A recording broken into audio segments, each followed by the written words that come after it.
할머니, 덕분에 면접 잘 봤어요. 걱정 마세요. 부모님을 잃고 혼자 살아온 그에게 이번 면접은 인생의 마지막 기회나 다름없었습니다. 하지만 자신을 걱정하는 할머니의 마음에 상처를 주고 싶지 않아 거짓말했습니다. 절망감을 숨기며 그는 오히려 할머니의 무거운 붕어빵 손수레를 묵묵히 끌기 시작했습니다. 회장이 골목 입구에서 그 광경을 목격하고 그대로 얼어붙었습니다. 40년 전 자신을 죽음에서 구해준 은인, 평생을 찾아 헤맸던 그 여인의 뒷모습이 분명했습니다.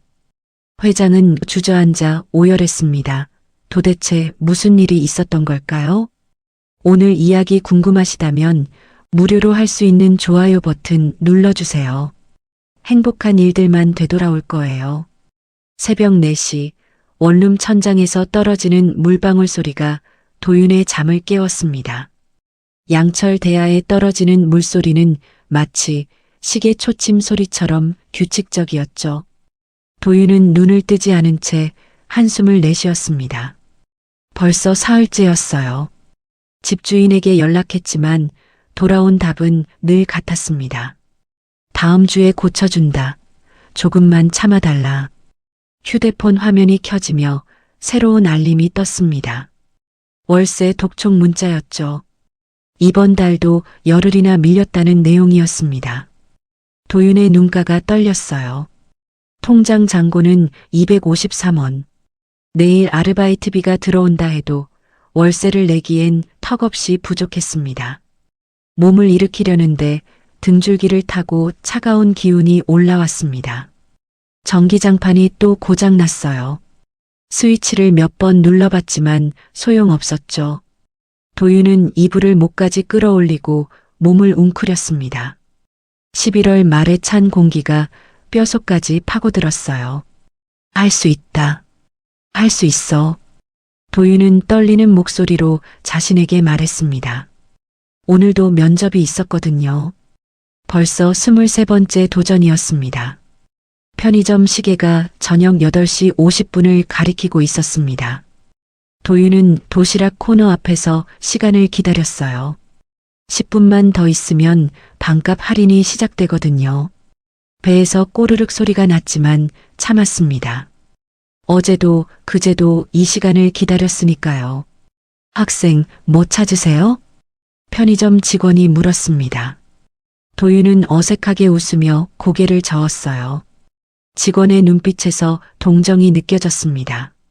매일 같은 시간에 와서 기다리는 도윤을 이미 알고 있는 듯 했죠. 왼쪽 무릎이 욱신거렸습니다. 지난주 배달 아르바이트 중에 빗길에 미끄러져 생긴 상처였어요. 병원에 갈 돈이 없어 약국에서 산 연고만 바르고 있었습니다. 상처는 아물었지만 흉터가 선명하게 남았죠. 도서관 열람실은 따뜻했습니다. 도윤이 유일하게 편하게 있을 수 있는 곳이었어요. 면접 예상 질문을 적은 노트를 펼쳤습니다. 자기소개, 지원 동기, 장단점. 수백 번은 연습한 답변들이었죠. 안녕하십니까. 저는 이번에 지원한. 혼잣말로 연습하다가 목이 잠겼습니다. 물을 마시고 싶었지만 텀블러는 비어 있었어요. 화장실 수돗물을 받아 마시러 가야 했지만 자리를 비우면 누군가 차지할까봐 참았습니다. 졸음이 밀려왔어요. 어제 새벽 3시까지 자기소개서를 수정했거든요. 고개가 앞으로 꺾이며 잠이 들었다가 목에 통증을 느끼고 깨어났습니다. 벽시계는 11시를 가리키고 있었어요. 휴대폰이 진동했습니다. 또 탈락 통보였어요. 이번 달만 7통째였죠. 도윤의 어깨가 축 처졌습니다. 눈앞이 흐려졌지만 울지 않았어요. 눈물조차 아까웠으니까요. 주말엔 무조건 나와야 해. 안 나오면 그만둬. 아르바이트 사장의 목소리가 귓가에 맴돌았습니다. 면접 때문에 못 나간다고 하면 당장 잘릴 게 뻔했어요. 하지만 주말에도 면접이 잡혀 있었죠. SNS를 열었다가 바로 닫았습니다. 친구들의 취업 성공 소식이 가득했거든요. 대기업 합격, 첫 월급으로 부모님께 선물, 해외 연수. 도윤과는 다른 세상 이야기 같았어요. 집에 돌아와 냉장고를 열었습니다. 텅 비어 있었죠. 물을 한 컵 가득 마셨습니다. 배는 여전히 고팠지만 물로 속을 채웠어요. 내일 아침까지 버티면 됐으니까요. 중고시장 앱을 켰습니다. 정장을 찾고 있었어요. 면접용 정장이 하나뿐인데 낡아서 새로 사야 했거든요. 판매자 5명과 동시에 흥정을 했습니다. 1,000원이라도 더 깎으려고요. 2만 원에 안 되면 그냥 두세요. 18,000원은요? 제발이요.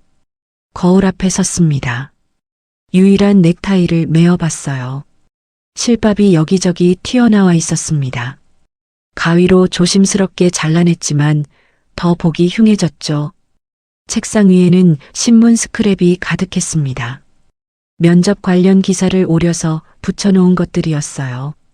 형광펜으로 줄을 그어가며 공부했습니다. 컴퓨터가 없어서 이렇게라도 정보를 모았죠. 왜 우리 회사에 지원했습니까? 거울을 보며 연습했습니다. 목소리가 떨렸어요. 침을 삼키고 다시 시작했죠. 귀사의 비전과 제 가치관이. 목이 완전히 잠겼습니다.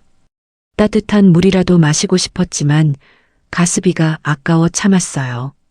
새벽 2시 책상에 엎드려 잠이 들었습니다. 택배 기사의 노크 소리에 놀라 깼어요.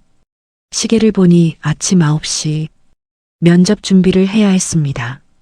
취업 카페를 열었다가 한숨이 나왔어요. 흑수저는 절대 대기업 못 간다는 글이 베스트였거든요. 댓글들도 비슷했습니다. 도윤은 조용히 창을 닫았어요. 방 한구석에 놓인 상자가 눈에 들어왔습니다. 부모님이 남긴 유품이었죠. 열어보고 싶었지만 용기가 나지 않았어요. 상자를 열면 부모님이 정말 없다는 걸 인정하는 것 같았거든요. 어머니의 마지막 문자를 다시 읽었습니다. 우리 도윤이는 꼭 잘 될 거야. 엄마가 믿어.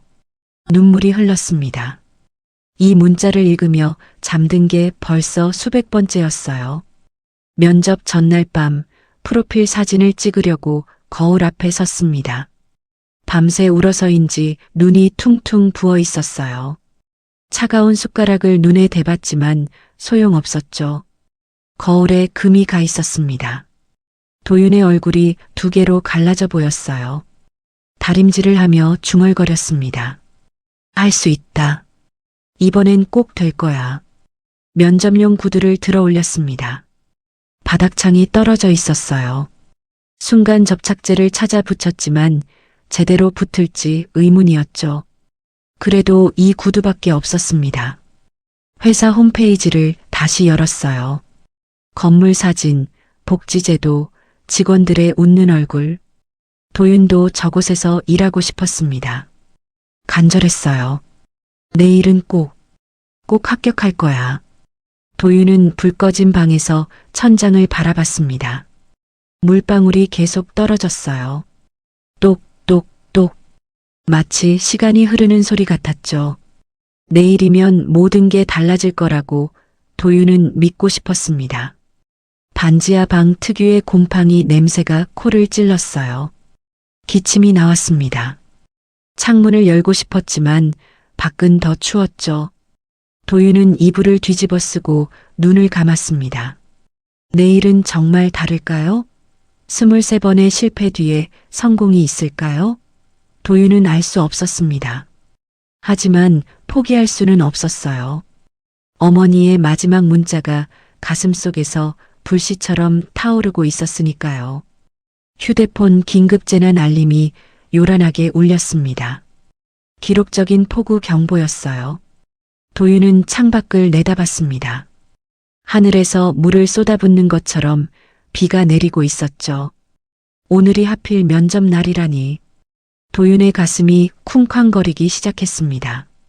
지하철역으로 뛰어갔지만 입구에 사람들이 빼곡히 서 있었어요. 운행 지연 문자가 왔습니다. 무기한 대기라는 내용이었죠. 도윤은 손목시계를 봤습니다. 면접까지 1시간 30분. 평소라면 충분한 시간이었지만 오늘은 달랐어요. 버스 정류장으로 달려갔습니다. 그곳도 마찬가지였어요. 사람들이 우산을 쓴 채 발을 동동 구르고 있었죠. 누군가는 큰 소리로 전화를 하고 누군가는 한숨을 쉬었습니다. 버스는 오지 않았어요. 10분, 20분, 30분이 지나도록 말이죠. 택시라도 타야 해. 도윤은 도로로 뛰어나갔습니다. 손을 높이 들었지만 택시는 모두 손님을 태우고 있었어요. 빈 택시가 지나가도 그냥 지나쳤습니다. 비가 너무 많이 와서 운행을 안 한다는 듯이요. 30분 동안 한 대도 잡지 못했습니다.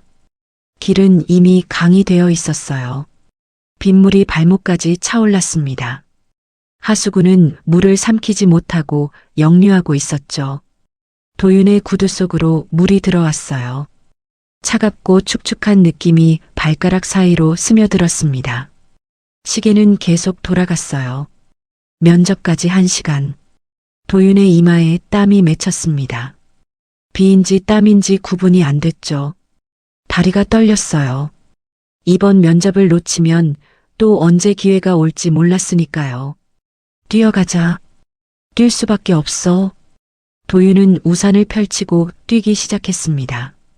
하지만 바람이 너무 강했어요. 우산이 뒤집혔습니다. 우산살이 부러지는 소리가 났죠. 도윤은 망가진 우산을 버리고 그냥 뛰었어요. 큰 트럭이 물웅덩이를 지나갔습니다. 거대한 물줄기가 도윤을 덮쳤어요. 머리부터 발끝까지 흠뻑 젖었습니다.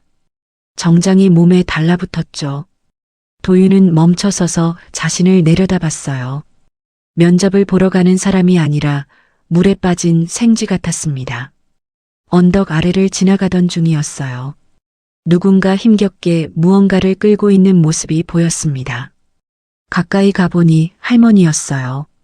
붕어빵 손수레를 끌고 언덕을 오르려 하고 있었죠. 비에 젖은 손수레는 무거워 보였습니다. 손수레 바퀴가 도로에 파인 곳에 끼었어요. 할머니가 힘을 주며 당겼지만 꿈쩍도 하지 않았습니다. 할머니의 얼굴이 빨갛게 달아올랐어요. 빗물인지 땀인지 모를 물방울이 주름진 얼굴을 타고 흘렀죠. 아이고 아이고. 할머니가 팔목을 잡으며 신음했습니다. 손목이 삐었는지 얼굴을 찌푸렸어요. 그 순간 손수레가 기울기 시작했습니다. 도윤은 숨이 멎는 듯 했어요. 저대로 두면 손수레가 뒤집힐 게 분명했거든요. 쿵! 손수레가 옆으로 넘어갔습니다. 반죽통이 쏟아졌어요.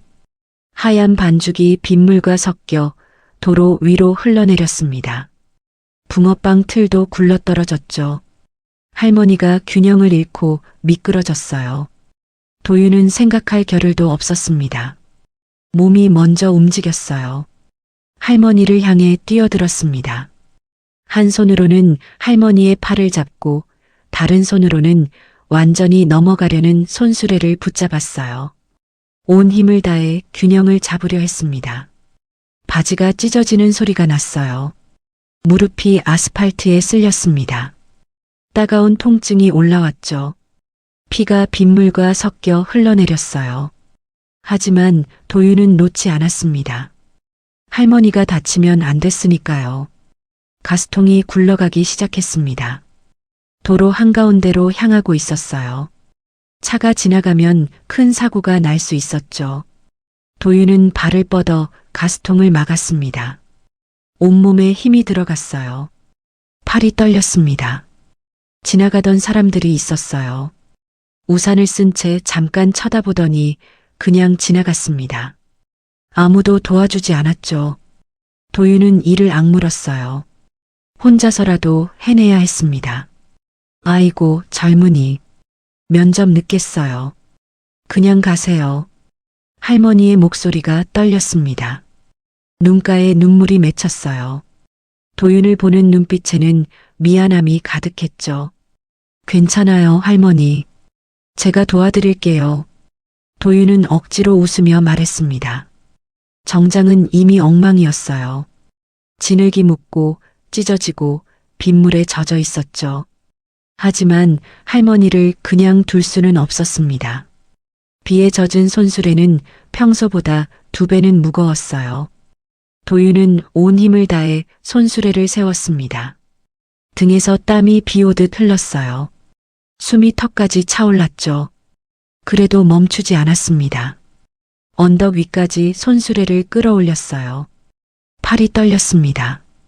다리에도 힘이 풀렸죠. 하지만 안전한 곳까지 옮겨야 했어요. 도윤은 이를 악물고 한 걸음씩 나아갔습니다. 고마워요. 정말 고마워요. 미안해요. 할머니가 계속 말했습니다. 주름진 손으로 도윤의 팔을 잡았어요. 그 손이 차갑고 떨리고 있었죠. 할머니, 괜찮으세요? 다친 데는 없으세요? 도윤이 걱정스럽게 물었습니다. 할머니는 고개를 끄덕였어요. 하지만 여전히 팔목을 잡고 있었죠. 젖은 박스들을 다시 정리했습니다. 반죽은 이미 많이 쏟아져서 반도 안 남았어요. 붕어빵 틀도 진흙투성이가 되었죠. 도윤은 손수건으로 틀을 닦아냈습니다. 할머니는 그런 도윤을 보며 눈시울을 붉혔어요. 젊은이, 이거 받아. 할머니가 주머니에서 무언가를 꺼냈습니다. 낡고 오래된 손목시계였어요. 유리가 깨지고 시계바늘도 멈춰 있었죠. 할머니의 목소리에는 간절함이 묻어났습니다. 도윤은 당황했어요. 이렇게 귀한 물건을 받을 수 없었죠. 할머니, 이건 너무 소중한 거잖아요. 받을 수 없어요. 도윤이 시계를 돌려드리려 했지만 혜선이 도윤의 손을 꽉 잡았습니다. 제발 받아주게. 오늘 나를 도와준 게 고마워서 행운의 부적이라고 생각해줘. 할머니의 눈에 눈물이 고였어요. 도윤은 더 이상 거절할 수 없었습니다. 떨리는 손으로 시계를 받아들었어요. 차갑고 묵직한 느낌이었죠. 시계 뒷면에 희미하게 이니셜이 새겨져 있었습니다. 면접 끝나고 꼭 찾아뵐게요. 이건 정말 나중에 돌려드릴게요. 도윤은 시계를 급하게 주머니에 넣고 할머니에게 인사했습니다. 면접 시간을 보니 20분 남았어요. 이제는 정말 늦을 것 같았습니다. 하지만 후회는 없었어요. 할머니, 조심해서 가세요. 도윤은 다시 뛰기 시작했습니다. 주머니 속 시계가 묵직하게 느껴졌지만 왠지 힘이 나는 것 같았어요. 젖은 구두가 찰박거렸어요. 찢어진 바지 사이로 바람이 들어왔죠. 무릎에 상처가 욱신거렸습니다. 그래도 도윤은 뛰었어요. 포기할 수 없었으니까요. 빗속을 달리며 도윤은 생각했습니다. 오늘 면접에서 떨어질지도 몰라요. 이 모습으로 가면 분명 비웃음을 살 거예요. 하지만 할머니를 도운 건 후회하지 않았습니다. 그게 옳은 일이었으니까요. 면접장 건물이 저 멀리 보였습니다. 도윤은 마지막 힘을 짜내 뛰었어요. 비는 여전히 쏟아지고 있었지만 도윤의 발걸음은 멈추지 않았습니다. 유리문을 밀고 건물 로비에 들어서자 에어컨 바람이 차갑게 느껴졌습니다. 도윤의 젖은 옷에서 물이 뚝뚝 떨어졌어요. 대리석 바닥에 물자국이 생겼죠. 경비원이 다가왔습니다. 눈빛이 날카로웠어요. 잠깐만요. 여기 무슨 일로 오셨습니까? 경비원의 목소리에는 의심이 가득했습니다. 도윤을 위아래로 훑어봤어요. 찢어진 바지, 진흙 묻은 구두, 흠뻑 젖은 머리. 면접 보러 온 사람으로는 보이지 않았겠죠. 면접 보러 왔습니다. 10시 면접이요. 도윤이 떨리는 목소리로 대답했습니다. 경비원은 믿지 못하겠다는 표정이었어요. 무전기를 들더니 어딘가에 확인을 했습니다. 한참 후에야 겨우 통과시켜줬죠. 엘리베이터에서 내려 대기실 문을 열었습니다. 순간 모든 시선이 도윤에게 쏠렸어요. 말끔한 정장을 입은 지원자들이 일제히 고개를 돌렸습니다. 눈이 동그래졌다가 이내 눈살을 찌푸렸어요. 도윤은 고개를 숙이고 구석자리로 갔습니다. 의자에 앉으려는데 망설여졌어요. 젖은 옷으로 의자를 적시면 안 될 것 같았거든요. 조심스럽게 엉덩이만 살짝 걸쳤습니다. 뭐야? 냄새나. 앞자리에 앉은 여자가 코를 막았습니다. 김세라였어요. 명품 가방을 든 그녀는 대놓고 인상을 썼죠. 손수건으로 코를 가리며 자리에서 일어났습니다. 이거 완전 컨셉질 아니야? 동정표 받으려고? 옆에 있던 남자가 비웃으며 말했어요. 다른 지원자들도 수군거렸습니다. 도윤의 귀가 빨갛게 달아올랐어요. 하지만 아무 말도 할 수 없었죠. 변명하면 더 이상해 보일 테니까요. 서류 봉투를 꺼내려는데 봉투가 흐물흐물했습니다. 빗물이 스며들어 종이가 젖어 있었어요. 조심스럽게 이력서를 꺼냈지만 글씨가 번져 있었습니다. 도윤의 손이 떨렸어요. 이걸로 면접을 볼 수 있을까요? 정장도 제대로 안 입고 오신 분은 처음 보네요. 직원이 옆 직원에게 속삭이는 소리가 들렸습니다. 일부러 들으라는 듯이 크게 말했어요. 도윤은 더 움츠러들었습니다. 와이셔츠가 몸에 달라붙어 속이 다 비쳤어요. 팔을 꼭 끌어안았지만 소용없었죠. 옆자리에 앉아있던 지원자가 슬그머니 일어났습니다. 두 자리 떨어진 곳으로 옮겨 앉았어요. 마치 도윤이 전염병이라도 옮길 것처럼 피하는 모습이었죠. 다른 사람들도 하나둘 자리를 옮겼습니다. 휴대폰 카메라 소리가 작게 들렸어요. 누군가 도윤을 찍고 있었습니다. 그 사진이 어디론가 전송되는 게 보였어요. 아마 단톡방에 올리는 것 같았죠. 도윤은 얼굴을 더 숙였습니다. 눈물이 날 것 같았어요. 결혼식장도 아니고 면접장에 저런 꼴로 오다니. 관심 끌려고 일부러 저러는 거 아닐까? 저러고도 붙을 거라고 생각하나 봐. 여기저기서 비웃는 소리가 들렸습니다. 도윤은 자리에서 일어났어요. 화장실로 가야 했습니다. 조금이라도 정리를 해야 했으니까요. 화장실 거울 앞에 섰습니다. 처참한 모습이었어요. 머리는 비에 젖어 이마에 달라붙어 있었고 얼굴에는 진흙이 튀어 있었죠. 도윤은 물티슈를 꺼냈습니다. 얼굴을 닦고 머리를 정리했어요. 하지만 젖은 옷은 어쩔 수 없었습니다. 바지를 손으로 짜봤지만 물만 조금 나올 뿐이었어요. 핸드드라이어 아래 서서 말려봤지만 10분이 지나도 여전히 축축했죠. 찢어진 부분은 감출 수도 없었습니다. 대기실로 돌아왔을 때 직원이 명단을 들고 있었어요. 이도윤 씨 면접 순서가 변경됐습니다. 지금 바로 들어가세요. 갑작스러운 호출이었습니다. 준비할 시간도 없었어요. 도윤은 떨리는 다리로 일어섰습니다. 젖은 바지 때문에 걸음걸이가 이상했어요. 뻣뻣하게 걸을 수밖에 없었죠.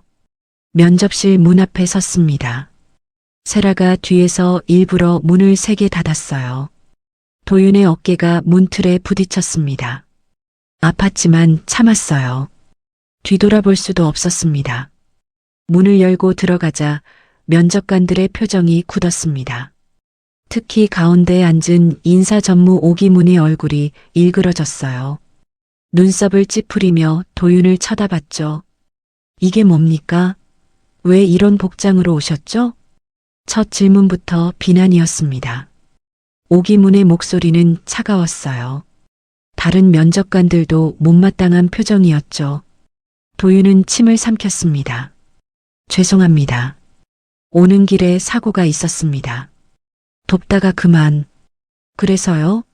면접이 중요하면 일찍 출발했어야죠. 왜 남을 도왔습니까? 그냥 지나가면 됐잖아요. 오기문이 말을 잘랐습니다. 책임감이 없다는 듯이 고개를 저었어요. 옆에 면접관도 한숨을 쉬었습니다. 요즘 젊은이들은 관종이 많아요. 특별해 보이려고 일부러 이러는 거 아닙니까? 다른 면접관이 말했습니다. 도윤을 의심하는 눈빛이었어요. 도윤의 가슴이 답답했습니다. 그런 게 아닌데, 정말 그런 게 아닌데. 하지만 맨 끝에 앉은 회장만은 달랐어요. 조용히 도윤을 바라보고 있었습니다. 그 눈빛에는 뭔가 다른 감정이 있었어요. 호기심인지 관심인지 알 수 없었지만요. 당신에게 책임이란 뭡니까? 회장이 갑자기 물었습니다. 날카로운 질문이었어요. 다른 면접관들도 회장을 쳐다봤죠. 도윤은 숨을 깊게 들이쉬었습니다. 그리고 천천히 입을 열었어요. 책임이란 내가 할 수 있는 일을 외면하지 않는 것이라고 생각합니다. 오늘 제가 그 붕어빵 할머니를 지나쳤다면 면접엔 제 시간에 왔겠지만 평생 후회했을 겁니다. 그건 제가 생각하는 책임감 있는 사람의 모습이 아닙니다. 면접실이 조용해졌습니다. 도윤의 목소리만 울렸어요. 떨리지만 단호한 목소리였죠. 회사에서도 마찬가지입니다. 내 일이 아니라고, 내 책임이 아니라고 외면한다면 그건 진정한 직원이 아니라고 생각합니다. 오늘 제 모습이 볼품없다는 건 압니다. 하지만 후회하지 않습니다. 분위기가 미묘하게 흔들렸어요. 오기문의 표정이 더 굳어졌지만 회장의 눈빛은 뭔가 달라졌습니다. 깊은 생각에 빠진 듯 했어요. 그래도 면접은 면접입니다. 이런 모습으로 온 건 실례죠. 오기문이 차갑게 말했습니다. 탈락을 예고하는 듯한 표정이었어요. 도윤은 고개를 숙였습니다. 이미 예상한 결과였으니까요. 하지만 회장은 계속 도윤을 보고 있었습니다. 그 시선에는 뭔가 특별한 게 있었어요. 마치 도윤에게서 무언가를 찾고 있는 것 같았죠. 면접은 계속됐습니다. 하지만 도윤은 이미 마음을 비웠어요. 젖은 옷에서 물이 의자로 떨어지는 게 느껴졌습니다. 무릎에 상처가 쓰라렸어요. 그래도 끝까지 최선을 다했습니다. 마지막 질문이 끝나고 도윤이 일어섰을 때 회장이 작게 중얼거렸어요. 외면하지 않는다. 붕어빵 할머니를. 아주 작은 목소리였지만 도윤의 귀에는 들렸습니다. 회장은 도윤의 답변을 되새기며 깊은 생각에 빠진 듯 했어요. 특히 도윤의 손에 묻은 하얀 가루를 보는 회장의 눈빛이 흔들렸습니다. 도윤은 의아했지만 아무 말 없이 인사를 하고 나왔습니다. 문을 나서는 순간 도윤은 알았어요. 이번에도 떨어졌다는 걸. 하지만 이상하게도 마음은 편했습니다. 최선을 다했고 옳은 일을 했으니까요. 주머니 속 낡은 시계가 묵직하게 느껴졌습니다. 할머니가 준 부적 같은 시계. 어쩌면 이게 진짜 행운의 시작일지도 모른다고 도윤은 생각했습니다. 회장 정성우는 도윤의 손을 유심히 바라보고 있었습니다. 다른 면접관들이 질문을 이어가는 동안에도 시선은 계속 그곳에 머물렀어요. 도윤의 손바닥에는 뭔가 하얀 가루 같은 게 묻어 있었습니다. 밀가루처럼 보였죠. 붕어빵 반죽 자국이었어요. 성우의 눈동자가 미세하게 떨렸습니다. 도윤의 손에 묻은 하얀 가루를 보는 순간 알 수 없는 감정이 밀려왔어요.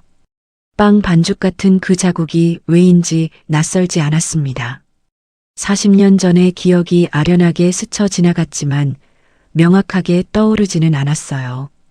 그저 가슴 한구석이 묘하게 아려왔을 뿐입니다. 도윤의 젖은 구두가 바닥에 물자국을 남기고 있었어요. 성우는 그 모습에서 어린 시절 자신을 봤습니다. 남루하고 초라했던 하지만 간절했던 그 시절의 자신을요. 가슴 한구석이 뜨거워졌어요.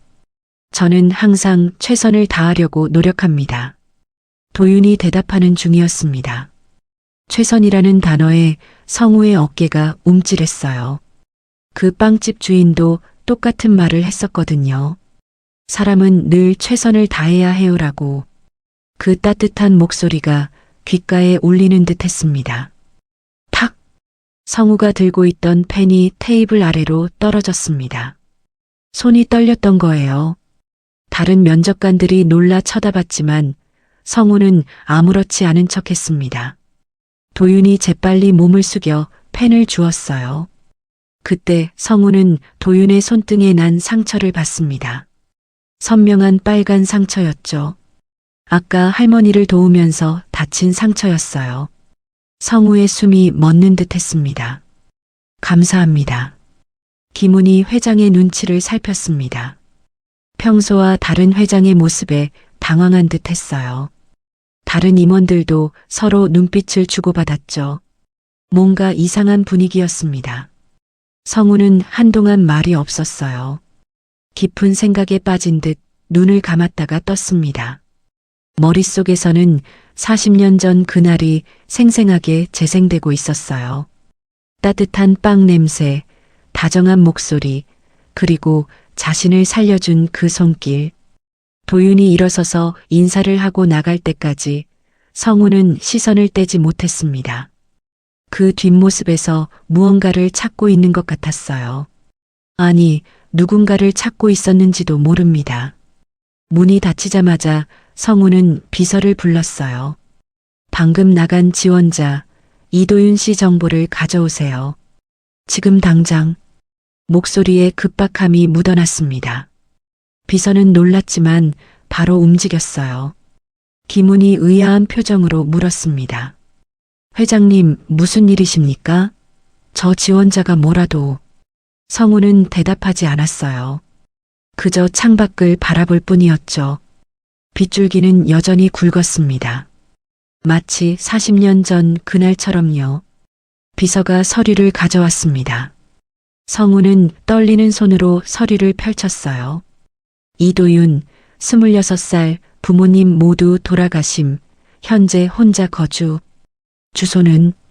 성우의 눈이 커졌습니다. 그 주소가 낯익었어요. 그곳은 40년 전 빵집이 있던 동네 근처였습니다. 물론 지금은 많이 변했겠지만 그래도 그 일대였어요. 성우의 표정이 굳어졌습니다. 우연일까 아니면 운명일까? 갑자기 자리에서 일어났어요. 의자가 뒤로 밀리는 소리가 크게 났습니다.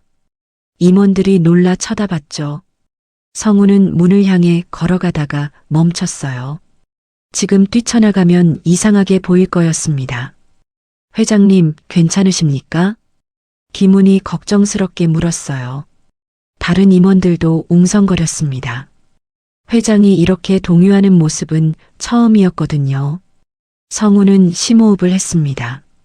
그리고 다시 의자에 앉았어요. 면접 계속하시죠. 침착한 척했지만 마음은 이미 딴 곳에 가 있었습니다. 다음 지원자가 들어와서 대답을 해도 제대로 듣지 못했어요. 계속 도윤의 손에 묻은 반죽 자국만 떠올랐거든요. 손목시계를 봤습니다. 시간이 너무 느리게 갔어요. 빨리 면접을 끝내고 확인하고 싶었습니다. 그 붕어빵 할머니가 누구인지, 정말 그 사람인지. 갑자기 잃어버렸던 시계가 생각났어요. 40년 전 빵집에 맡겼던 그 시계. 유일한 가족의 유품이었죠. 성공하면 찾으러 오겠다고 약속했지만 빵집은 이미 사라진 뒤였습니다. 성우는 주머니에서 낡은 수첩을 꺼냈어요. 거기엔 오래전에 적어둔 주소가 있었습니다. 빵집이 있던 곳의 주소였죠. 그 동네는 이미 재개발되어 흔적도 없이 사라졌지만 그래도 이 메모만은 버릴 수 없었어요. 회장님, 괜찮으신가요? 비서가 조심스럽게 물었습니다. 성우는 고개만 끄덕였어요. 하지만 손은 계속 떨리고 있었죠. 가슴속에서는 무언가가 요동치고 있었습니다.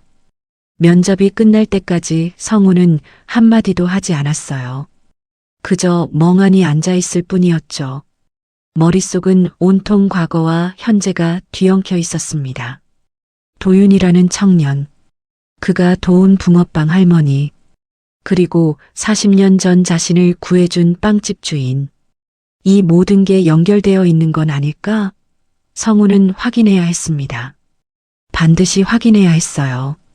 면접이 끝나자마자 성우는 자리에서 일어났습니다. 오늘은 여기까지 하죠. 그리고 서둘러 면접실을 나갔어요. 임원들은 어리둥절한 표정으로 서로를 바라봤습니다. 회장이 이렇게 서두르는 모습도 처음이었거든요. 성우는 엘리베이터 안에서 주먹을 꽉 쥐었습니다. 40년 만에 찾을 수 있을까요? 그 은인을 만날 수 있을까요? 가슴이 두근거렸어요. 마치 처음 사업에 성공했을 때보다 더 떨렸습니다. 빗소리가 창문을 두드렸어요. 그 소리가 마치 서둘러라고 재촉하는 것 같았습니다. 성우는 알았어요. 이건 우연이 아니라 운명이라는 걸, 40년 만에 찾아온 기회라는 걸. 도윤은 면접을 마치고 급하게 엘리베이터로 향했습니다. 할머니께 시계를 돌려드려야 한다는 생각에 마음이 급했어요. 빠른 걸음으로 복도를 지나가던 중 얕은 주머니에서 시계가 미끄러져 나왔습니다. 딸그랑. 시계가 대리석 바닥에 떨어지는 소리가 울렸지만 도윤은 전혀 눈치채지 못했어요. 이미 엘리베이터 문이 닫히고 있었거든요. 10분쯤 지났을까요? 회의실에서 나온 정성우 회장이 복도를 걷다가 바닥에 떨어진 무언가를 발견했습니다. 낡은 손목시계였어요. 누가 떨어뜨렸나? 비서실에 맡겨야겠군. 회장은 무심코 시계를 집어들었습니다. 그런데 손에 닿는 순간 이상한 느낌이 들었어요. 너무나 익숙한 무게와 감촉이었거든요. 시계를 뒤집어 보는 순간 회장의 얼굴이 하얗게 질렸습니다. JS 정성우 희미하지만 분명한 이니셜이 새겨져 있었어요. 회장의 다리가 후들거렸습니다. 벽을 짚지 않으면 쓰러질 것 같았어요. 이게 왜 여기에? 초침은 멈춰 있었습니다. 정확히 3시 20분을 가리키고 있었어요. 40년 전 빵집에 시계를 맡긴 그 시각이었죠. 마치 그때부터 시간이 멈춘 것처럼요. 성우는 다리에 힘이 풀리는 것 같았어요. 무릎이 떨렸죠. 이건 꿈일까 현실일까? 성우는 시계를 눈앞에 가져다 대고 자세히 봤습니다. 이게 왜 여기에? 어떻게? 혼잣말이 흘러나왔어요. 비서가 놀란 눈으로 회장을 바라봤습니다. 이렇게 당황한 회장의 모습은 처음이었거든요. 회장님, 무슨 일이십니까? 비서가 조심스럽게 물었지만 성우는 듣지 못했어요. 시계만 바라보고 있었죠. 그리고 갑자기 밖으로 나가기 시작했습니다. 시계를 꽉 쥔 채로요. 복도를 걸으며 성우는 과거를 떠올렸습니다. 26살의 자신. 사업에 실패하고 모든 걸 잃었던 때였어요. 빚쟁이들에게 쫓기며 숨어 다니던 날들. 그리고 그 빵집을 만난 날. 시계를 손바닥에 올려놓고 한참을 바라봤어요. 낡았지만 여전히 묵직한 느낌이었습니다. 시계줄에서는 오래된 가죽 냄새가 났어요. 40년 전 그대로였죠. 창밖을 봤습니다. 비가 여전히 내리고 있었어요. 빗방울이 유리창을 때리는 소리가 크게 들렸죠. 성우의 숨이 가빠지기 시작했습니다. 가슴이 답답했어요. 갑자기 40년 전 빵집 간판이 떠올랐습니다. 해선 베이커리라고 적힌 작은 간판. 따뜻한 불빛이 새어나오던 유리문. 그리고 문을 열면 퍼지던 빵 냄새. 각 구운 빵의 고소하고 따뜻한 냄새가 코끝에 맴도는 것 같았어요. 성공하면 꼭 찾으러 오겠습니다. 그때 자신이 했던 말이 생각났어요. 시계를 맡기며 했던 약속이었죠. 하지만 지키지 못했습니다. 빵집은 사라졌고 주인도 찾을 수 없었으니까요. 성우는 급하게 종이를 찾았어요. 펜을 들고 무언가를 적기 시작했습니다. 기억을 더듬어 빵집이 있던 위치를 그렸어요. 큰 길에서 골목으로 들어가면 왼쪽 세 번째 건물이었죠. 빵집 위치로 찾아가야겠다. 뭔가 단서가 있을 거야. 성우가 중얼거렸습니다. 비서가 고개를 저었어요. 회장님, 그 일대는 이미 재개발되어 사라진 곳입니다. 40년 전 건물은 하나도 남아있지 않아요. 하지만 성우는 포기하지 않았습니다. 더 오래된 지도를 가져와요. 1980년대 지도 말이에요. 비서는 어리둥절했지만 지시를 따랐어요. 잠시 후 낡은 지도를 가져왔습니다. 성우는 지도를 펼쳐놓고 골목 구조를 살폈어요. 손가락으로 길을 따라가며 위치를 확인했죠. 여기야, 여기. 이 골목이 맞아. 그런데 놀라운 사실을 발견했습니다. 빵집이 있던 동네가 도윤이 사는 곳 근처였어요. 물론 많이 변했겠지만 걸어서 10분 거리였죠. 성우의 심장이 빠르게 뛰기 시작했습니다. 차를 불러요. 지금 당장. 성우가 단호하게 말했어요. 비서가 창밖을 보며 걱정스럽게 말했습니다.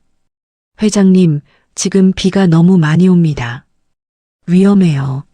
내일 가시는 게 오늘 아니면 안 돼요. 오늘 가야 해요. 성우의 목소리에는 절박함이 묻어났습니다. 40년을 기다렸는데 하루도 더 기다릴 수 없었어요. 이 시계가 나타난 건 운명이었습니다. 오늘 찾지 못하면 영영 찾지 못할 것 같았어요. 회사 임원들이 모여 수군거렸습니다. 회장이 갑자기 일정을 취소하고 나간다는 소식을 들었거든요. 그것도 이런 폭우의 말이에요. 무슨 일이 있는 건가? 아까 면접 때부터 이상했어. 그 젊은이와 무슨 관계가 있는 걸까? 아무도 이유를 알 수 없었습니다.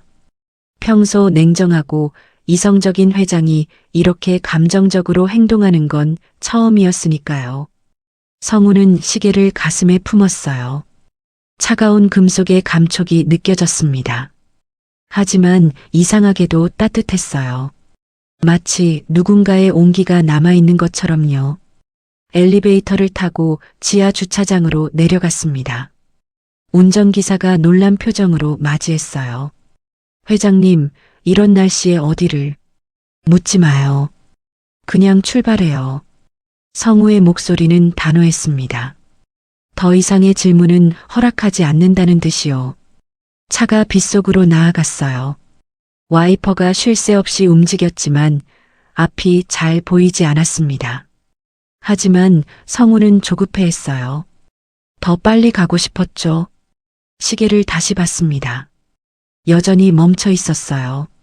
하지만 성우에게는 그 멈춘 시간이 다시 움직이기 시작한 것 같았습니다. 40년의 시간이 거꾸로 돌아가는 것처럼요. 혜선 씨, 당신을 찾을 수 있을까요? 아직 살아계실까요? 마음속으로 물었습니다. 대답은 없었지만 왠지 희망이 생겼어요. 이 시계가 나타난 것도 도윤을 만난 것도 모두 우연이 아닐 거라고 믿었습니다. 차창 밖으로 번져가는 불빛들을 보며 성우는 생각했어요. 인생에서 가장 중요한 순간이 다가오고 있다고. 40년 만에 갚아야 할 빚, 전해야 할 감사, 그리고 지켜야 할 약속이 기다리고 있다고. 손안의 시계가 무겁게 느껴졌습니다. 하지만 놓을 수 없었어요. 이것은 단순한 시계가 아니었으니까요. 과거와 현재를 이어주는 끈이었고 은인을 찾을 수 있는 유일한 단서였습니다. 차가 폭우 속을 달리고 있었습니다. 빗물이 차창을 세차게 때렸어요. 차체가 좌우로 흔들릴 때마다 성우는 손잡이를 꽉 잡았습니다. 그런데 이상하게도 이 흔들림이 익숙했어요.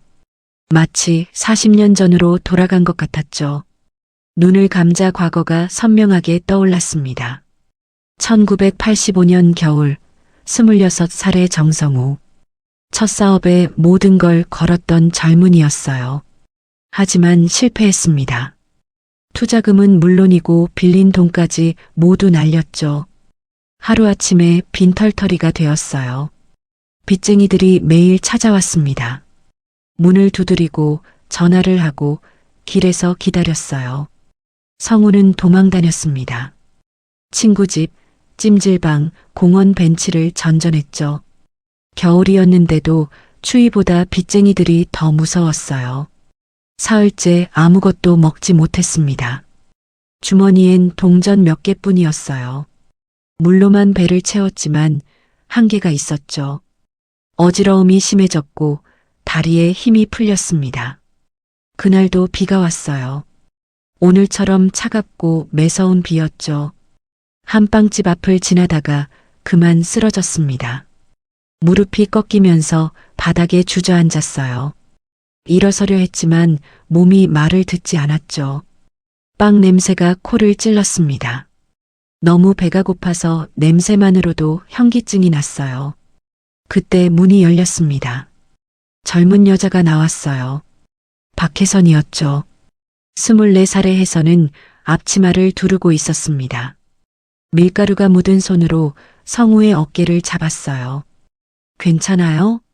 일어날 수 있겠어요? 따뜻한 목소리였습니다. 성우는 고개를 들어 혜선을 봤어요. 걱정스러운 눈빛이 마음에 와닿았죠. 누군가 자신을 진심으로 걱정해 주는 게 얼마만인지 몰랐어요. 혜선은 성우를 부축해 가게 안으로 데려갔습니다. 따뜻한 공기가 얼굴을 감쌌어요. 의자에 앉히고는 주방으로 갔죠. 잠시 후 쟁반을 들고 왔습니다. 갓 구운 모닝빵과 따뜻한 우유가 놓여 있었어요. 먹어요. 일단 먹고 힘을 차리세요. 성우는 빵을 집어들었습니다. 손이 떨렸어요. 첫 입을 베어 물자 눈물이 났습니다. 너무 맛있어서가 아니었어요. 너무 감사해서, 너무 미안해서 눈물이 났죠. 빵을 씹으며 흐느꼈습니다. 천천히 먹어요. 급하게 먹으면 체해. 혜선이 물 한 잔을 더 가져다 줬어요. 성우는 고개를 숙인 채 먹었습니다. 눈물이 빵 위로 떨어졌어요. 짭짤한 눈물과 달콤한 빵이 입안에서 섞였죠. 사람 살려놓는 게 먼저야. 자네가 무슨 일이 있었는지는 묻지 않을게. 혜선의 말에 성우는 더욱 울었습니다. 인생에서 처음으로 조건 없는 도움을 받았어요. 대가를 바라지 않는 순수한 선의를 경험했죠. 그게 얼마나 큰 힘이 되는지 그때 알았습니다. 빵을 다 먹고 나자 혜선이 말했어요. 포기하지 마라. 지금은 힘들어도 언젠가는 나아질 거니. 그 말이 가슴에 박혔습니다. 포기하려던 마음이 다시 일어섰어요. 살아야겠다는 의지가 생겼죠. 가게를 둘러봤습니다. 작은 빵집이었어요. 하지만 따뜻했습니다. 노란 조명이 빵들을 비추고 있었고 달콤한 냄새가 가득했죠. 유리 진열장 안에는 갓 구운 빵들이 가지런히 놓여 있었어요. 성우는 주머니에서 시계를 꺼냈습니다. 유일하게 남은 물건이었어요. 돌아가신 아버지가 주신 시계였죠. 팔고 싶어도 팔 수 없는 마지막 가족의 흔적이었습니다. 이거 맡아주실 수 있을까요?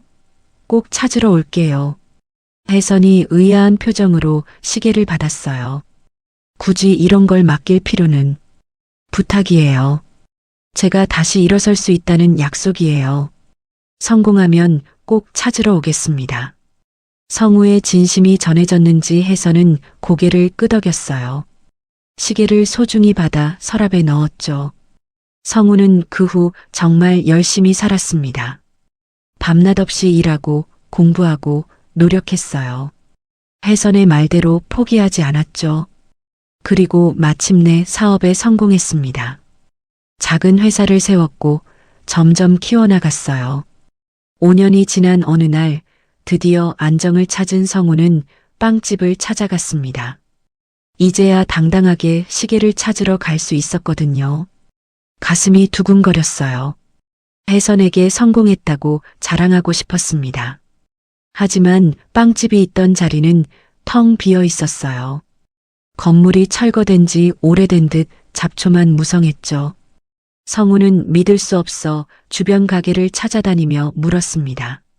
아, 그 집이요? 몇 년 전에 망했어요.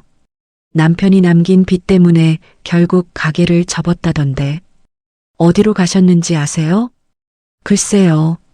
빚쟁이들 피해서 야반도주했다는 얘기만 들었어요. 성우의 가슴이 무너졌습니다. 너무 늦었어요. 성공하느라 시간이 걸렸지만 그새 해서는 사라진 거였죠. 시계도 은인도 모두 놓쳐버렸습니다.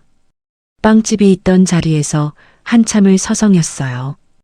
혹시 누군가 혜선의 연락처를 알까 싶어 동네 사람들에게 물었지만 아무도 몰랐습니다. 그렇게 혜선은 성우의 삶에서 사라졌어요. 그 후로 평생 혜선을 찾으려 했습니다. 사업에 성공하고 회사를 세운 뒤에도 계속 찾았어요. 하지만 단서가 너무 부족했죠. 이름과 얼굴, 그리고 빵집이 있던 위치. 그게 전부였습니다. 폭우가 올 때마다 그날이 떠올랐어요. 빵집 앞에 쓰러졌던 날, 혜선의 따뜻한 손길, 그리고 못 지킨 약속. 그래서 비 오는 날이면 잠을 못 잤습니다. 죄책감이 밀려왔거든요. 어느 날 문득 깨달았어요. 시계가 멈춘 날이 혜선이 떠난 날과 같다는 걸. 3시 20분. 아마 그때쯤 혜선이 가게를 떠났을 거예요. 시계도 그 순간에 멈춘 것처럼요. 성우의 인생에서 혜선은 가장 중요한 은인이었습니다. 죽고 싶을 때 살려준 사람, 포기하려 할 때 희망을 준 사람. 그 작은 빵 하나가 인생을 바꿨어요. 그런데 감사 인사도 못했죠. 40년 동안 그 일은 마음속 짐으로 남았습니다. 누구에게도 말하지 못했어요. 아내에게도 자식들에게도 비밀이었죠. 너무 부끄럽고 미안했거든요. 은인을 찾지 못한 자신이 한심했습니다. 그런데 오늘 그 시계를 다시 봤어요. 심장이 멎는 듯 했습니다. 어떻게 이런 일이 가능할까요?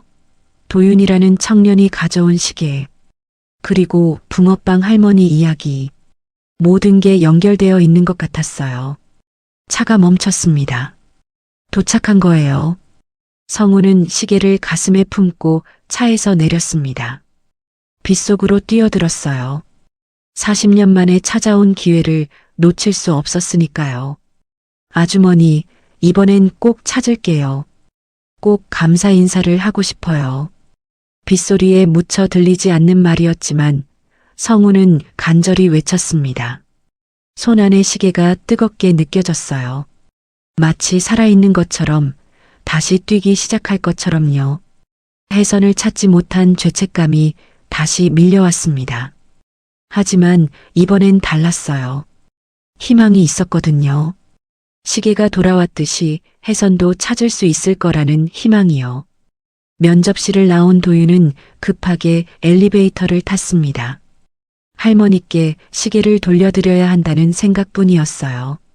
엘리베이터가 1층에 도착하자 빠르게 건물을 나섰습니다. 밖으로 나오니 비는 그쳤지만 하늘은 여전히 흐렸어요. 그제야 면접의 실패감이 밀려왔습니다. 23번째 실패. 인사 전무의 차가운 시선이 아직도 가슴을 찔렀죠. 복도 끝 계단에 잠시 주저앉고 싶었지만 할머니를 찾아야 했어요. 주머니를 만져보니 시계가 없었습니다. 시계가. 도윤은 당황해서 주머니를 뒤졌지만 시계는 없었어요. 어디서 떨어뜨렸는지도 모르겠고 다시 올라가기도 애매했습니다. 그때 익숙한 목소리가 들렸어요. 아이고, 젊은이. 익숙한 목소리였습니다. 아침에 도왔던 붕어빵 할머니 혜선이 걱정스러운 얼굴로 다가왔어요. 자네 면접은 어떻게 됐어? 옷이 아직도. 잘 봤어요, 할머니. 정말 잘했어요. 걱정 마세요. 도윤은 억지로 웃었습니다. 할머니의 마음에 짐을 더하고 싶지 않았어요. 혜선의 손수레는 비에 젖어 더 무거워 보였습니다. 붕어빵 도구들이 어지럽게 놓여 있었고 반죽통도 제대로 정리되지 않은 채였어요. 아침에 자네 덕분에 겨우 언덕 올라갔는데 비가 너무 많이 와서 오늘은 장사 접으려고 집으로 돌아가는 길이야. 혼자서 이 무거운 걸 끌고 다니시는구나. 도윤의 마음이 아팠어요.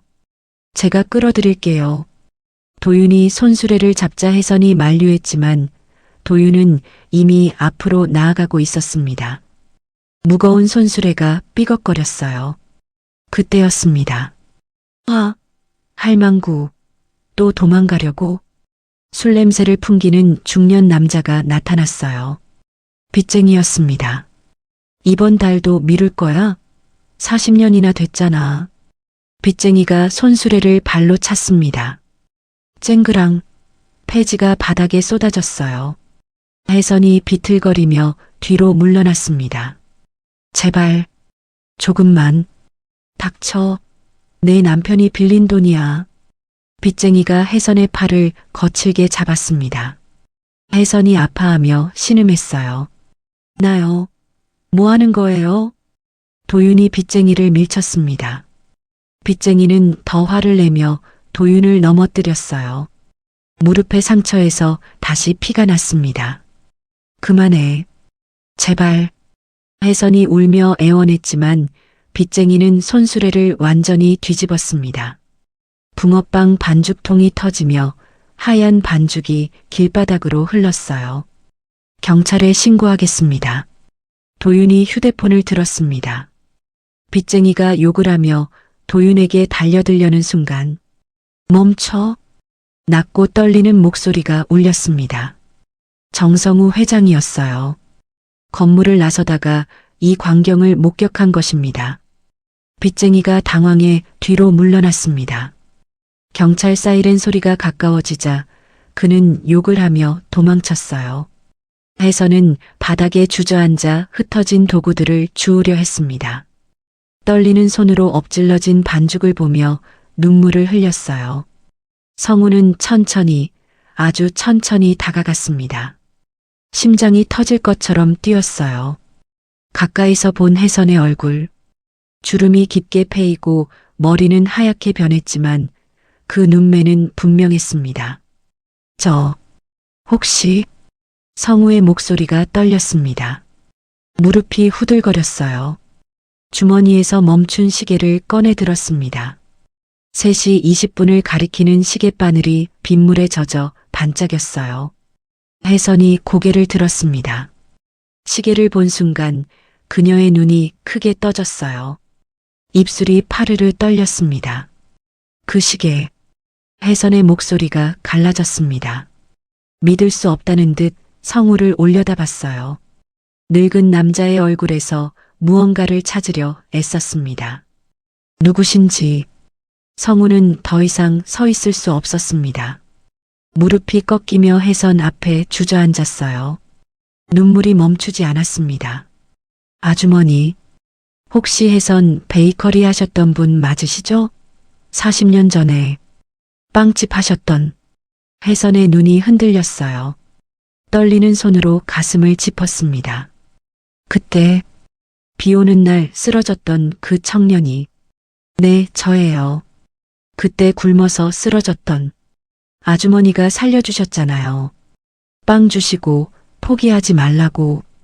혜선이 손으로 입을 막고 흐느꼈어요. 정말 살아있구나. 성공했구나.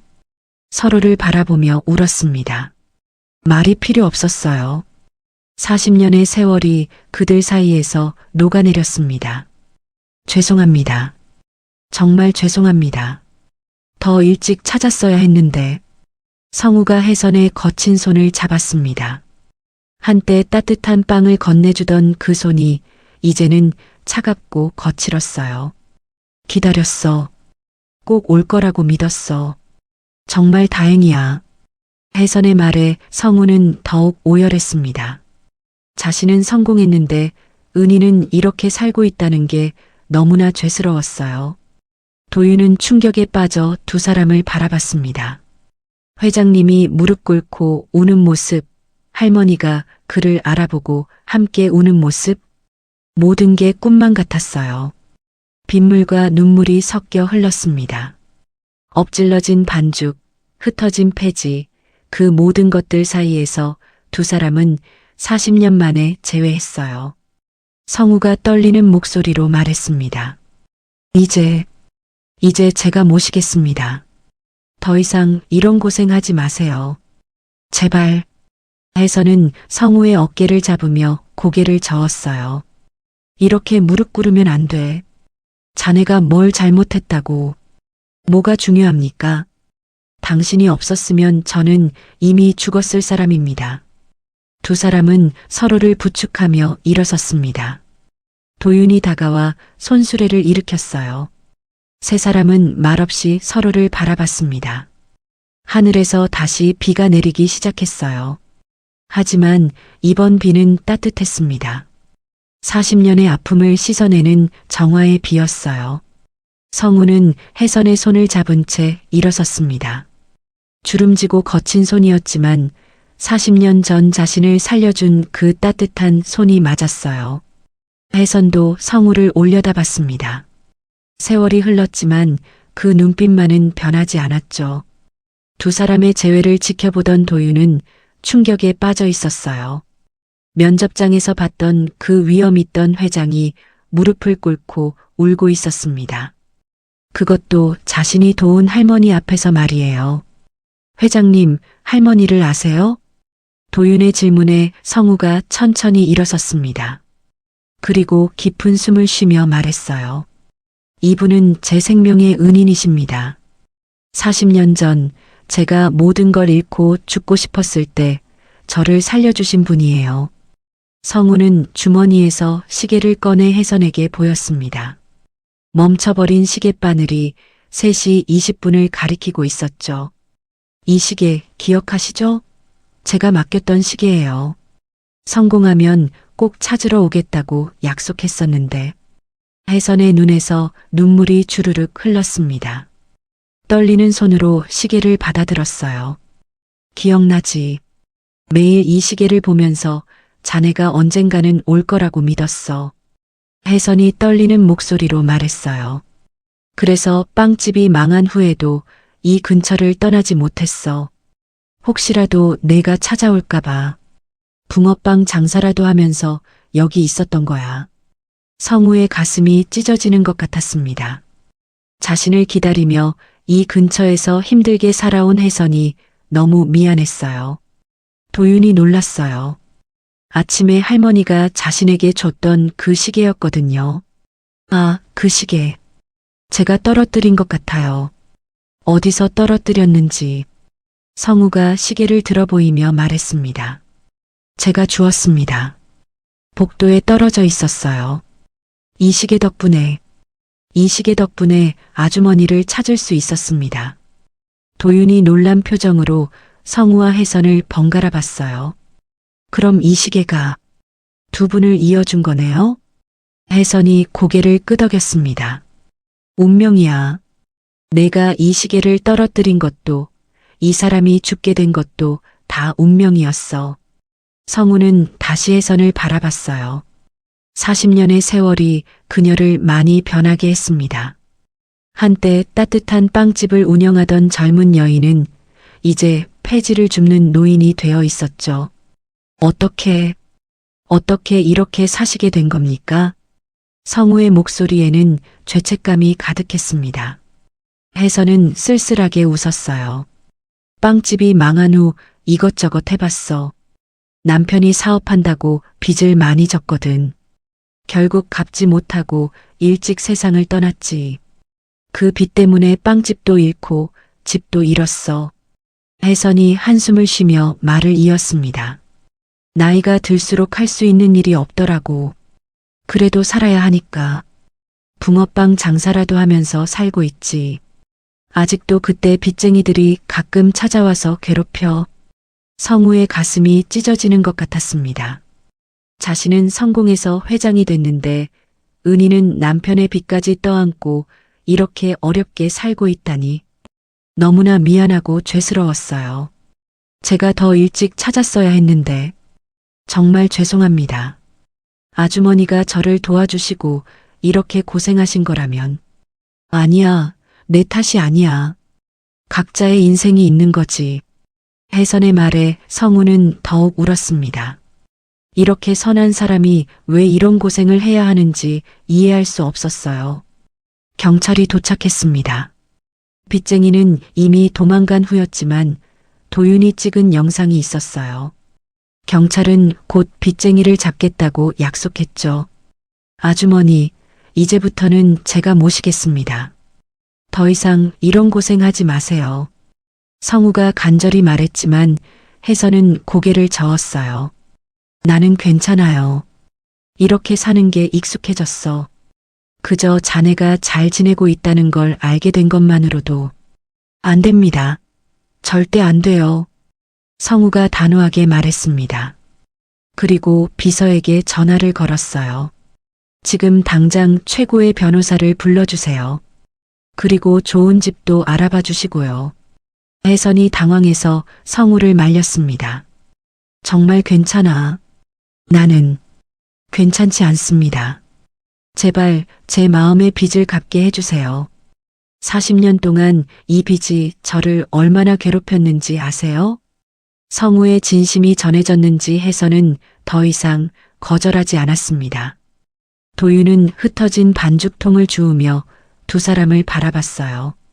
이런 인연이 있을 줄은 꿈에도 몰랐죠. 자신이 도운 할머니가 회장님의 은인이었다니. 도윤 씨, 성우가 도윤을 불렀습니다. 오늘 면접, 당신의 진심이 느껴졌어요. 그리고 아주머니를 도와준 것도 봤습니다. 인사팀에 다시 검토하라고 하겠습니다. 도윤이 놀란 눈으로 성우를 봤어요. 희망이 생기는 것 같았습니다. 감사합니다. 정말 감사합니다. 도윤은 깊이 인사했어요. 23번의 실패 끝에 처음으로 희망적인 말을 들었으니까요. 혜선이 도윤의 손을 잡았습니다.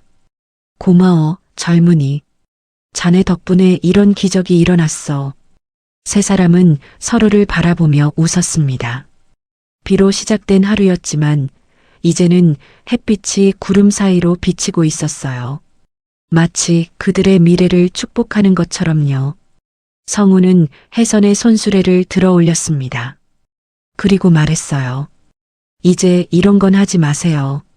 제가 모든 걸 책임지겠습니다. 혜선은 눈물을 닦으며 고개를 끄덕였습니다. 40년의 기다림이 끝났어요. 이제 새로운 시작이었죠. 도윤도 손수레를 함께 들었습니다. 세 사람은 천천히 걸어갔어요. 골목을 나서자 밝은 햇빛이 그들을 반겼습니다. 참, 도윤 씨. 당신이 떨어뜨린 시계, 그 시계 덕분에 혜선 씨를 찾을 수 있었어요. 정말 감사합니다. 성우의 말에 도윤이 미소 지었습니다. 그 낡은 시계가 이런 기적을 만들 줄은 몰랐어요. 성우가 도윤을 바라보며 말했습니다. 도윤 씨, 당신은 단순히 아주머니를 도운 게 아니에요. 당신이 아주머니를 도운 그 선택이 40년의 인연을 이어줬습니다. 제가 평생 갚지 못한 빚을 갚을 기회를 준 거예요. 도윤이 겸손하게 고개를 저었어요.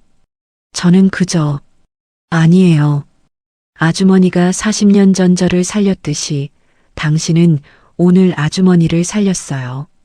그리고 저도 살렸습니다. 평생의 죄책감에서 저를 구해줬어요. 혜선이 중얼거렸습니다. 시계가 다시 움직이기 시작할 거야. 멈췄던 시간이 이제 흐르기 시작할 거야. 정말로 그랬습니다. 40년 동안 멈춰있던 그들의 시간이 다시 움직이기 시작했어요. 과거의 아픔은 치유되고 새로운 희망이 시작되는 순간이었습니다. 다음 날 아침 도윤의 휴대폰이 울렸습니다. 회사 번호였어요. 떨리는 손으로 전화를 받았습니다. 이도윤 씨, 합격을 축하드립니다. 다음 주 월요일부터 출근해 주세요. 도윤은 전화를 끊고 그 자리에 주저앉아 울었어요. 드디어, 정말 드디어 해냈습니다. 23번의 실패 끝에 얻은 성공이었죠. 엄마, 아빠, 저 해냈어요. 부모님 사진을 보며 흐느꼈습니다. 일주일이 지났습니다. 혜선은 믿을 수 없는 변화를 경험하고 있었어요. 쪽방촌의 좁고 춥던 방에서 나와 깨끗한 아파트로 이사했죠. 창문으로 따뜻한 햇살이 들어오는 집이었습니다. 이런 곳에 내가 살아도 되는 걸까? 혜선은 매일 아침 일어날 때마다 같은 질문을 했어요. 꿈인지 현실인지 구분이 안 갔거든요. 깨끗한 침대, 따뜻한 온돌, 넓은 거실. 모든 게 낯설었습니다. 성우는 매일 혜선을 찾아왔어요. 그리고 함께 식사를 했죠. 오늘도 마찬가지였습니다. 오늘은 병원에 가보시죠. 건강검진을 받으셔야 해요. 아, 나는 괜찮은데. 괜찮지 않아요. 손목도 아프시고 무릎도 안 좋으시잖아요. 성우의 고집에 혜선은 결국 병원에 갔습니다. 검사 결과 오랜 노동으로 관절이 많이 상해 있었어요. 당장 치료가 필요했죠. 수술을 하면 많이 좋아지실 겁니다. 의사의 말에 혜선은 고개를 저었어요. 수술은 너무 비싸서 제가 모든 비용을 부담하겠습니다. 걱정하지 마세요. 성우가 단호하게 말했습니다.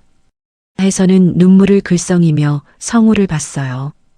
왜 이렇게까지 해주는 거야? 나는 그저 빵 하나 준 것뿐인데. 그 빵 하나가 제 인생을 바꿨습니다. 그 빵이 없었다면 지금의 저도 없었을 거예요. 성우의 진심이 전해졌습니다. 혜선은 더 이상 거절하지 않았어요. 한편 도윤은 첫 출근을 준비하고 있었습니다. 성우가 보내준 새 양복을 입고 거울 앞에 섰어요. 완전히 다른 사람이 된 것 같았죠. 엄마, 저 해냈어요. 드디어 취업했어요. 부모님 사진 앞에서 도윤은 눈물을 흘렸습니다. 23번의 실패를 견뎌낸 보람이 있었어요. 출근 첫날 회사 분위기는 완전히 달라져 있었습니다. 인사 전무 김우는 부당한 채용 관행으로 조사를 받고 있었어요. 도윤을 조롱했던 세라도 징계를 받아 다른 부서로 발령났죠. 이도윤 씨 환영합니다. 직원들이 따뜻하게 맞아줬어요. 도윤의 이야기는 이미 회사 전체에 퍼져 있었거든요. 어려운 환경에서도 포기하지 않고 남을 도우며 살아온 청년의 이야기가 모두에게 감동을 줬습니다. 성우는 도윤을 자신의 비서실로 불렀어요. 도윤 씨, 특별 프로젝트에 참여해 주셨으면 합니다. 특별 프로젝트요? 네, 소외계층을 위한 일자리 창출 프로젝트예요. 당신처럼 기회가 필요한 젊은이들을 돕는 일입니다. 도윤의 눈이 빛났습니다. 자신과 같은 처지의 사람들을 도울 수 있다니 그보다 의미 있는 일은 없었어요. 열심히 하겠습니다. 며칠 후 놀라운 소식이 전해졌습니다. 빚쟁이가 체포됐다는 거예요. 조사 결과 그가 요구한 빚은 이미 소멸시효가 지난 불법 채권이었습니다. 게다가 폭행과 협박 혐의까지 더해져 실형을 받게 됐죠. 이제 더 이상 그 사람 걱정 안 하셔도 됩니다. 성우의 말에 혜선은 안도의 한숨을 쉬었어요. 40년 동안 짓눌렸던 무거운 짐이 내려진 기분이었죠. 그런데 성우야, 하나 부탁이 있어. 뭐든지 말씀하세요. 다시 빵을 만들고 싶어. 작은 가게라도 좋으니까. 성우의 얼굴이 환해졌습니다. 정말이세요? 그럼 제가 최고의 빵집을 만들어 드릴게요. 아니야, 작은 가게면 충분해. 동네 아이들에게 맛있는 빵을 만들어주고 싶을 뿐이야. 성우는 곧바로 부동산을 알아봤습니다. 그리고 좋은 위치에 아담한 가게를 계약했어요. 혜선 베이커리라는 간판도 다시 달았죠. 가게 오픈을 준비하는 동안 도윤도 퇴근 후마다 와서 도왔습니다. 페인트를 칠하고 가구를 배치하고 장비를 설치했어요. 할머니, 붕어빵도 팔 거예요? 그럼 붕어빵이 제일 자신 있지. 혜선이 웃으며 대답했어요. 그 미소에는 오랜만에 보는 생기가 있었습니다. 성우는 시계를 수리점에 맡겼어요. 며칠 후 깨끗하게 수리된 시계가 돌아왔습니다. 초침이 똑딱똑딱 움직이고 있었죠. 아주머니, 이 시계를 다시 드립니다. 이제는 멈추지 않을 거예요. 혜선이 시계를 받아들었습니다. 정확한 시간을 가리키는 시계바늘을 보며 눈물을 흘렸어요. 시간이 다시 흐르기 시작했네. 그날 밤 혜선은 처음으로 편안하게 잠들었습니다. 더 이상 추위에 떨지 않아도 됐고 빚쟁이를 두려워하지 않아도 됐어요. 무엇보다 혼자가 아니라는 게 가장 큰 위안이었죠. 도윤도 새 집에서 공부를 시작했습니다. 회사에서 배운 것들을 복습하고 새로운 프로젝트를 준비했어요. 이제는 더 이상 도서관에서 졸지 않아도 됐습니다. 엄마, 이제 시작이에요. 더 열심히 살게요. 부모님 사진을 보며 도윤은 다짐했습니다. 자신을 도와준 모든 사람들에게 보답하는 삶을 살겠다고요. 성우는 회장실에서 창밖을 바라봤습니다. 도시의 불빛이 반짝이고 있었어요. 40년 전 이 도시 어딘가에서 죽고 싶었던 자신이 있었죠. 그리고 그를 살려준 은인이 있었습니다. 이제야 갚기 시작했습니다. 아주머니, 혼잣말로 중얼거렸어요. 책상 위에는 40년 전 그날의 사진이 놓여 있었습니다. 젊은 시절의 자신과 혜선이 함께 찍은 사진은 없었지만 마음속에는 선명하게 남아 있었죠. 시계가 밤 10시를 알렸습니다. 똑딱똑딱 초침은 쉬지 않고 움직였어요. 멈췄던 시간이 다시 흐르기 시작한 것처럼 그들의 인생도 새롭게 시작되고 있었습니다. 2025년 봄 혜선 베이커리가 정식으로 문을 열었습니다. 작지만 아담한 가게였어요. 유리창으로 따뜻한 햇살이 들어왔고 갓 구운 빵 냄새가 거리로 퍼져나갔죠. 붕어빵 할머니, 빵집 여셨어요? 동네 아이들이 신기한 듯 들어왔습니다. 혜선을 기억하는 아이들이었어요. 붕어빵을 팔던 할머니가 진짜 빵집을 연 게 신기했던 거죠. 그래, 이제 더 맛있는 빵을 만들어줄게. 혜선이 환하게 웃으며 아이들에게 쿠키를 나눠줬습니다. 아이들의 행복한 표정을 보는 혜선의 눈가에 주름이 깊게 패였어요. 하지만 그 주름은 이제 행복의 흔적이었죠. 개업식에는 많은 사람들이 왔습니다. 성우는 물론이고 도윤, 회사 직원들, 그리고 동네 주민들까지 작은 가게가 사람들로 가득 찼어요. 축하드립니다, 아주머니. 성우가 꽃다발을 전하며 말했습니다. 혜선은 꽃을 받아들며 눈물을 글썽였어요. 이 나이에 다시 시작할 수 있을 줄은 몰랐어. 모두 내 덕분이야. 아니에요. 아주머니가 포기하지 않으셨기 때문이죠. 저한테 가르쳐 주신 것처럼요. 두 사람은 서로를 바라보며 미소 지었습니다. 40년의 세월을 뛰어넘은 우정이 그들 사이에 흐르고 있었어요. 도윤은 회사에서 빠르게 성장하고 있었습니다. 특별 프로젝트를 맡아 열심히 일했어요. 소외계층 청년들을 위한 취업 프로그램을 만들었죠. 첫 번째 프로그램에만 100명이 넘는 지원자가 몰렸습니다. 이도윤 팀장님, 정말 대단하세요. 부하 직원이 감탄하며 말했어요. 도윤은 쑥스럽게 웃었습니다. 저도 도움을 받았으니까요. 이제는 제가 도울 차례예요. 퇴근 후 도윤은 늘 빵집에 들렀습니다. 혜선이 만든 빵을 사면서 이야기를 나눴어요. 할머니, 오늘은 많이 파셨어요? 응, 입소문이 나서 손님이 늘었어. 다 내 덕분이야. 도윤이 SNS에 올린 빵집 이야기가 화제가 됐거든요. 40년 만에 다시 문을 연 기적의 빵집이라는 제목으로요. 어느 날 성우가 혜선에게 특별한 선물을 했습니다. 완전히 수리된 시계였어요. 그런데 시계 뒷면에 새로운 문구가 새겨져 있었죠. 시간은 멈추지 않는다. 희망도 멈추지 않는다.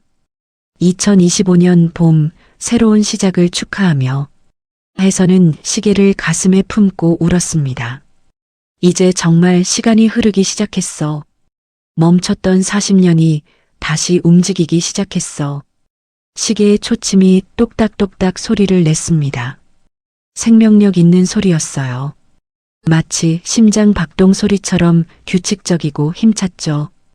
회사에서는 도윤이 제안한 프로젝트가 대성공을 거뒀습니다. 많은 청년들이 일자리를 얻었고 그들의 가족까지 혜택을 받았어요. 언론에서도 주목했죠. 이도윤 팀장은 자신의 경험을 바탕으로 진정성 있는 프로젝트를 만들었습니다. 뉴스에 도윤의 인터뷰가 나왔어요. 도윤은 담담하게 말했습니다. 저도 누군가의 도움으로 여기까지 왔습니다. 이제는 제가 그 다리가 되고 싶어요. 성우는 회장실에서 뉴스를 보며 흐뭇하게 웃었습니다. 도윤이 자랑스러웠어요. 그리고 이 모든 인연을 만들어준 혜선에게 다시 한번 감사했죠. 여름이 되자 빵집은 동네 명소가 됐습니다. 멀리서도 일부러 찾아오는 손님들이 있었어요. 혜선의 빵에는 특별한 맛이 있었거든요. 사랑과 감사의 마음이 담긴 맛이었죠. 할머니, 붕어빵은 언제 팔아요? 한 아이가 물었습니다. 혜선이 웃으며 대답했어요. 겨울이 되면 팔게. 따뜻한 붕어빵으로 너희들 손 녹여줄게. 아이들이 환호했습니다. 혜선은 그 모습을 보며 행복했어요. 다시 누군가에게 기쁨을 줄 수 있다는 게 얼마나 감사한 일인지 깨달았죠. 가을이 왔습니다. 도윤은 승진했고 더 큰 프로젝트를 맡게 됐어요.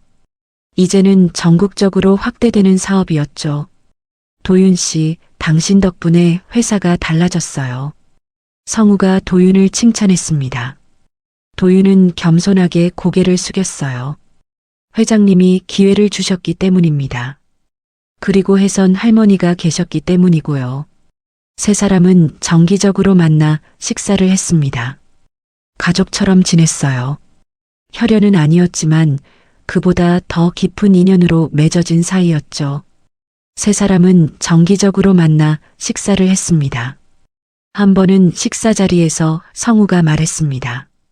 우리가 가족이 된 건 혈연 때문이 아니에요. 도윤 씨, 당신이 면접을 포기하면서까지 아주머니를 도운 그 마음이 우리를 연결했어요. 아주머니가 40년 전 저를 살렸고 당신이 아주머니를 도왔고 그래서 제가 두 분을 만날 수 있었죠. 도윤이 눈시울을 붉히며 말했어요. 저는 정말 아무것도 한 게 없어요. 그저 당연한 일을 하는 사람이 얼마나 드문지 아세요? 남을 돕는다는 건 자신을 희생하는 거예요. 당신은 가장 중요한 순간에 자신보다 남을 먼저 생각했어요. 혜선이 따뜻하게 웃으며 말했습니다. 우리 셋은 운명이야. 내가 어렵게 살면서도 포기하지 않고 붕어빵을 팔았던 이유가 있었어. 언젠가 이런 날이 올 거라는 희망이 있었거든. 그들은 이제 진정한 가족이 되었습니다. 혈연은 아니었지만 그보다 더 깊은 인연으로 맺어진 사이였죠. 겨울이 왔습니다. 혜선은 약속대로 붕어빵을 팔기 시작했어요. 새 틀로 만든 붕어빵은 더욱 맛있었죠. 길게 줄을 서는 사람들을 보며 혜선은 옛날 생각이 났습니다.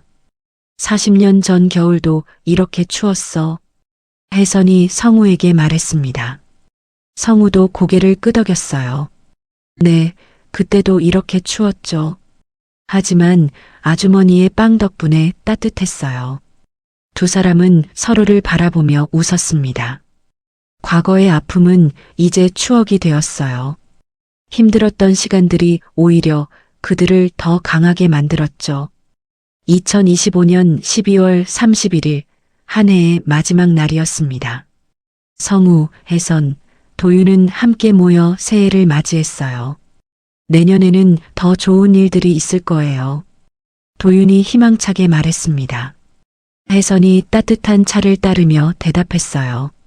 이미 충분히 좋은 일이 일어났어. 너희들을 만난 것만으로도. 성우가 시계를 꺼내봤습니다. 밤 11시 59분이었어요. 곧 새해가 시작될 시간이었죠. 이제부터 진짜 시간이 흐르기 시작합니다. 멈췄던 40년이 아니라 새로운 시간이요. 똑딱, 똑딱, 똑딱. 초침이 움직였습니다. 그리고 마침내 자정이 되었어요. 새해의 종소리가 울렸죠. 세 사람은 서로의 손을 맞잡았습니다. 따뜻한 온기가 전해졌어요. 그들에게는 이제 서로가 있었습니다. 가족이, 친구가, 은인이 있었죠. 시계는 계속 움직였습니다. 멈추지 않고 쉬지 않고 앞으로만 나아갔어요. 그들의 인생도 그럴 것입니다. 과거에 머물지 않고 미래를 향해 나아갈 것입니다. 창밖에는 눈이 내리기 시작했어요. 하얀 눈이 세상을 깨끗하게 덮었습니다. 새로운 시작을 알리는 것처럼 그들의 이야기는 끝이 아니라 이제 시작이었습니다. 진짜 인생이, 진짜 시간이 이제부터 시작되는 것이었어요. 여러분, 오늘 들려드린 이야기 어떠셨나요? 폭우 속에서 만난 세 사람의 인연. 40년이라는 긴 세월을 돌고 돌아 다시 만난 은인과 은혜를 갚는 사람의 이야기가 가슴 뭉클하지 않으셨나요? 젊은 시절 받은 작은 친절 하나가 한 사람의 인생을 바꿨고 그 은혜를 잊지 않고 살아온 마음이 결국 기적 같은 재회를 만들어냈습니다. 멈춰있던 시계가 다시 움직이기 시작한 것처럼 우리 인생도 언제든 새롭게 시작할 수 있다는 희망을 보여줬죠. 살다 보면 누구나 어려운 시절을 겪습니다. 하지만 그때 건넨 따뜻한 손길 하나, 진심 어린 위로 한마디가 누군가에게는 평생 잊지 못할 은혜가 됩니다. 여러분이 베푼 작은 친절이 어떤 나비 효과를 일으킬지 아무도 모릅니다. 나이가 들수록 후회되는 건 하지 못한 일보다 표현하지 못한 마음이라고 하죠. 고마웠던 사람, 미안했던 사람, 보고 싶은 사람이 있다면 오늘이라도 연락해 보세요. 너무 늦었다고 생각하지 마세요. 혜선 할머니처럼 40년을 기다린 사람도 있잖아요. 인생은 아직 끝나지 않았습니다. 60이든 70이든 80이든 새로운 시작은 가능합니다. 중요한 건 나이가 아니라 마음이니까요. 포기하지 않는 마음, 희망을 품는 마음이 있다면 기적은 일어납니다. 여러분도 혹시 평생 잊지 못할 은인이 계신가요? 아니면 꼭 다시 만나고 싶은 사람이 있으신가요? 댓글로 여러분의 소중한 인연 이야기를 들려주세요. 함께 나누면 더 큰 감동이 됩니다. 오늘 이야기가 마음에 와닿으셨다면 좋아요와 구독 부탁드립니다. 다음에도 여러분의 마음을 따뜻하게 해드릴 좋은 이야기로 찾아뵙겠습니다. 건강하세요. 그리고 사랑하는 사람들과 행복한 시간 보내세요. 감사합니다.